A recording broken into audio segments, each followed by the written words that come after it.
Bonjour à tous, bienvenue sur votre émission Kalanso, l'émission qui permet de mettre la lumière sur les universités, mais également de mettre en valeur les étudiants surtout, les permettre de s'exprimer, surtout de nous montrer leur savoir-faire.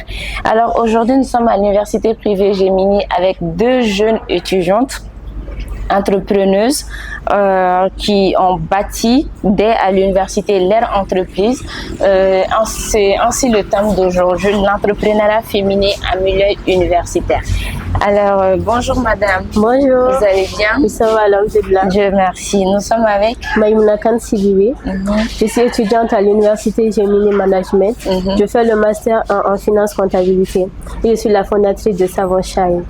Enchantée. Je suis enchantée. Et vous? Moi, c'est Khadija Touyoronjay, étudiante à licence 3 mine et pétrole à l'université Gemini Management International, fondatrice de Kano. Kano, oui. D'accord. D'accord, on va plus développer au cours de l'échange. Alors, comme je vais aller dire, on va échanger aujourd'hui autour du thème l'entrepreneuriat féminin en milieu universitaire. Avec qui vont discuter sur ce thème que deux jeunes entrepreneuses. Alors, Madame Sylvie, c'est ça? Oui, c'est ça. D'accord. Quand on par entrepreneuriat d'abord et entrepreneuriat féminin en milieu universitaire? C'est quand une étudiante crée et gère son propre activité pendant ou après les études. C'est aussi le fait de transformer une idée, une connaissance apprise à l'université en entreprise. D'accord. Madame Jay, oui. Selon vous, pourquoi de plus en plus d'étudiants se tournent vers l'entrepreneuriat? Bon, pour moi, c'est pour être indépendante et mettre en valeur ses projets ou bien ses compétences. Tout simplement, en fait. Madame Sylvie, vous avez eu à dire que vous êtes la fondatrice de la marque Savon Shine. Savon Shine. D'accord. Est-ce que vous pouvez nous parler un peu de votre marque? Savon Shine est une petite entreprise malienne située ici à Bamako. Nous fabriquons des savons au miel, des savons au lait et des savons à base de beurre de karité. D'accord. Notre objectif est de prendre soin de votre peau, hydrater et donner de la douceur et de l'éclat. D'accord. Ce qui veut dire qu'on aurait dû amener des échantillons, ça allait être encore mieux, mais c'est pas grave, c'est pas grave, on fera une prochaine fois. Madame Jay, et vous? Bon, moi j'ai créé ma marque, Kanour, qui doit mettre en valeur les habits traditionnels pour hommes et femmes. Je pense que c'est ça. Traditionnels, c'est-à-dire les borolas. Les borolas, les dalifani, les habits qui viennent de Burkinabé. D'accord, je comprends.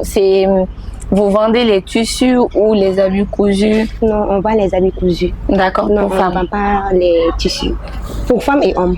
Très intéressant. Les deux, oui, c'est encore plus intéressant. D'accord. Comme on parle d'entrepreneuriat en milieu universitaire, les universités, est-ce que vous pensez que les universités doivent encourager les étudiants à créer leur propre entreprise, même si j'ai déjà ma réponse? Donc, on va parler spécifiquement de l'université Gemini parce qu'on voit qu'il y a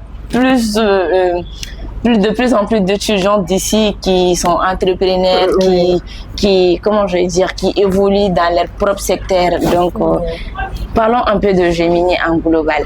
Qu'est-ce que Gemini fait pour permettre aux étudiants de créer leur propre entreprise? Désolée. Gemini aide les étudiantes à créer leur propre entreprise en faisant plus de formations pratiques pour les apprendre à mieux créer leurs entreprises. D'accord. Mais est-ce que dans ces cas, puisqu'on parle de Gemini, est-ce qu'on peut parler des différentes filières, les programmes de formation, Oui, il y a la gestion de projets. Ah, déjà? Oui, on gère les projets. Déjà, comme vous pouvez le constater, aujourd'hui, il y a notre madame qui a apporté mon avis, déjà pour me soutenir et tout. Ah, d'accord. Mais tout ce que je peux dire, l'université peut continuer davantage à initier les activités des étudiants entrepreneurs à travers des formations et des activités entrepreneuriales. D'accord. Et en organisant des concours de projets, en invitant des femmes entreprenantes modèles. D'accord. En parlant de l'université, est-ce que vous pouvez nous parler des programmes de formation de Gemini? Bon, il y a les... Bon, ça concerne les gestions là, ouais. C'est pourquoi j'ai dit les gestions de projet. Il y a gestion d'entrepreneuriat. Oui, les gestions d'entrepreneuriat. Et vos activités, les activités, que ce soit scolaires, extrascolaires. Bon, on a participé à des nœuds de l'entrepreneuriat, des débats. Bon, ici à l'école, nous, on organise des débats entre les étudiants et tout. Ah, d'accord. Intéressant. Oui, il y a aussi les conférences, je suppose, oui, les parce conférences. que je vous ai croisé, j'ai croisé votre université à une conférence. Je pense que c'est de là que j'ai pris, oui, contact avec Salma. D'accord. Mais quels sont, en tant que entrepreneuses, tous les deux, la question vous va. Quels sont les principaux obstacles auxquels les étudiants entrepreneurs sont confrontés? Je dirais manque de financement, manque de confiance, là, surtout la peur de l'échec et du critique aussi. Ah, d'accord. Bon, moi, comme elle a si bien dit, je dirais le manque de financement, les temps, l'expérience et surtout quand on doit initier les études et son entreprise. D'accord. Mais et les stéréotypes liés au genre freinent-ils l'entrepreneuriat féminin? Oui. Par exemple, des phrases comme « concentre-toi sur le mariage » ou bien « le business c'est fait pour les hommes », ça décourage vraiment.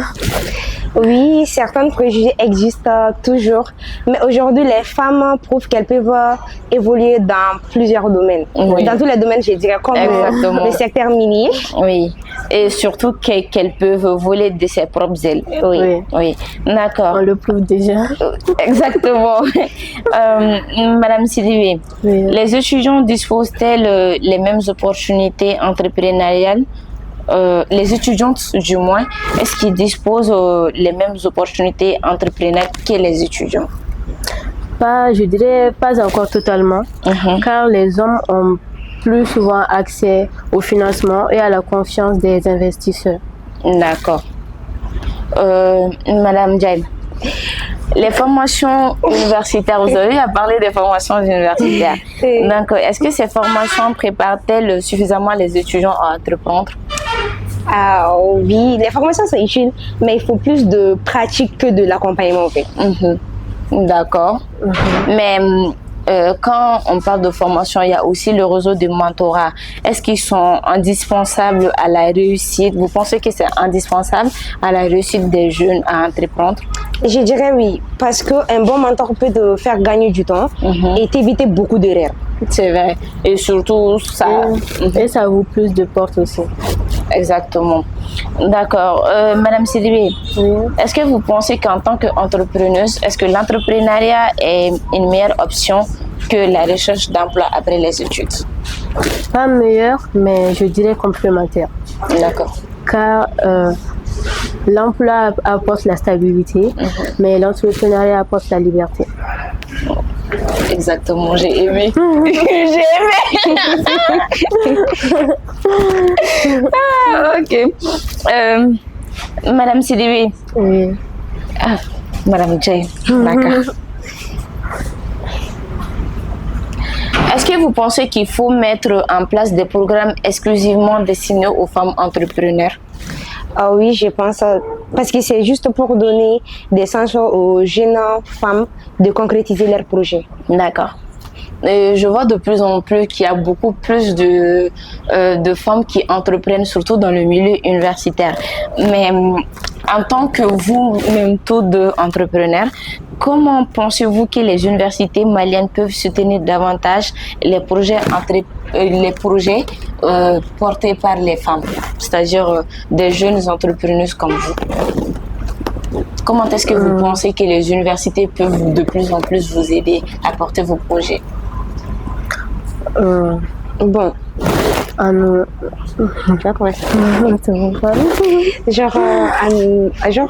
apportant plus de formation, de concours, de soutien.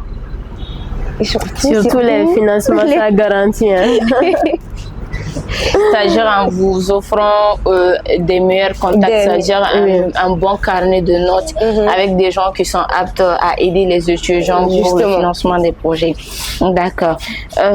Madame Sidibé, quelles mesures concrètes permettraient d'encourager davantage les jeunes femmes à entreprendre pendant leurs études? En leur donnant plus de... T'inquiète. en leur donnant plus de temps libre. D'alléger les emplois du temps pour donner plus de temps au projet.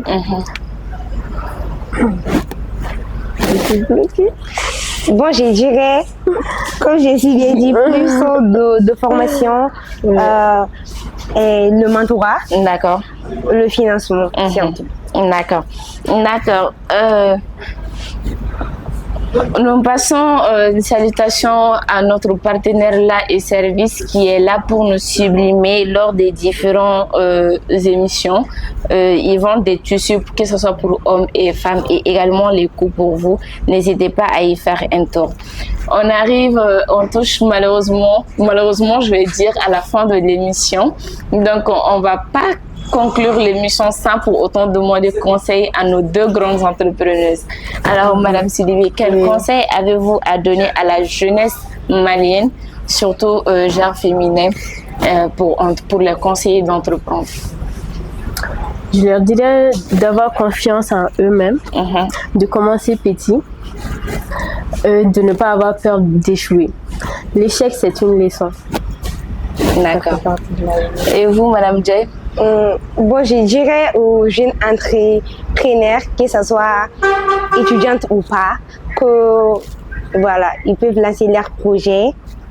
L'échec là, voilà, ça fait partie de la vie. Et j'espère qu'un Canour pourra inspirer d'autres jeunes femmes à se lancer. Comme elles ont eu à le dire, l'échec, ça fait partie de la vie et c'est pas la fin du monde. Il faut tomber 99 fois pour se relever 100 fois. Alors, l'entrepreneuriat féminin représente une véritable opportunité pour le développement économique et social du Mali surtout. Encourager les étudiantes à entreprendre, c'est investir surtout généralement dans des femmes capables de créer de l'emploi, d'innover et de contribuer activement à l'avenir du pays. Alors, ensemble, soutenons l'audace, la créativité du leadership féminin. Alors, Madame Sidibé, quel est votre mot de la fin? Croyez en vous et en vos projets. C'est important. Croyez en vous et persévérez dans tout ce que vous faites dans la vie. Persévérer surtout. Persévérer, c'est vraiment le mot exact. Alors, merci à vous, chères dames.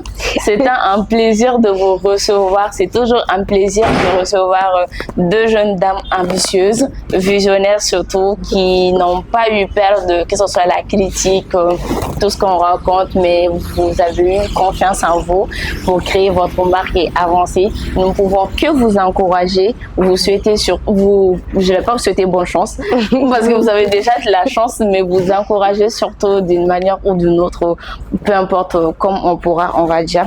Alors moi, comme je le dis toujours, dans la vie rien n'est impossible, tant qu'on veut on peut. Si elles ont réussi à y arriver, pourquoi pas vous, pourquoi pas nous? Alors sur notre émission prend fin. Merci de nous avoir suivis sur Kalanso. Prenez soin de vous et bonne soirée. Merci. Bravo.